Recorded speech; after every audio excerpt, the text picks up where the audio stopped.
Journalists remain a critical part of the essential service category, and as the pandemic continues to gain momentum, journalists are also now being added to the count. With this in mind, the National Council for Arts and Culture has distributed Nigerian-made sanitizers and face masks to journalists within the nation's capital. TVC's Kemi Balogun was there. The sad events playing out with the increase of the coronavirus pandemic cannot be overstated. It is taking its toll on those in the front line of the battle to curb it. Journalists giving out information to the public during this time of a global crisis. So far since the outbreak, some journalists have been infected by the virus, with a few even losing their lives. From the likes of CNN's Richard Quest, Alice Stockton Rossini, who not only contracted the virus but also infected several other persons during a 90th birthday party she hosted for her mom, and sadly a Zimbabwean journalist, Zoro Makamba, who lost his life to the virus.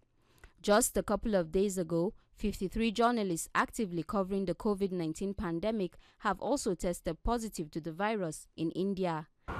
Here in Nigeria, the first case of the infection in Adamawa State happens to be a journalist, and now the entire union of journalists within the state is on a 14-day quarantine.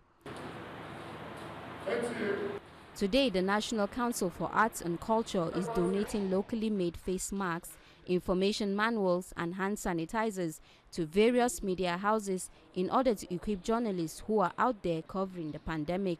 We cannot sit down and fold our arms and always be expecting our solution to our problem from abroad.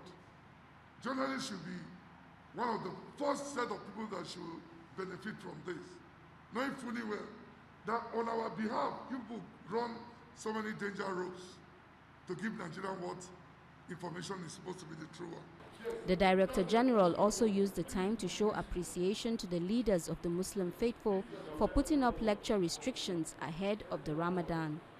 I want to appreciate the Christian and the Muslim leaders for their compliance of the social distancing.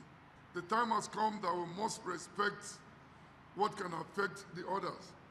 Ensuring the safety of journalists is a conscious individual effort because without proper equipment for journalists, their safety is at stake. Journalists are endangered species. We go about and with the production of these face masks and hand sanitizers, it's an encouragement. We are like people at the war front, and we ourselves need to be equipped in the course of getting information concerning COVID-19. Media organizations have been advised to take the safety of journalists seriously. This is by providing safety kits for them as they report the pandemic. Kemi Balogun, TVC News, Abuja.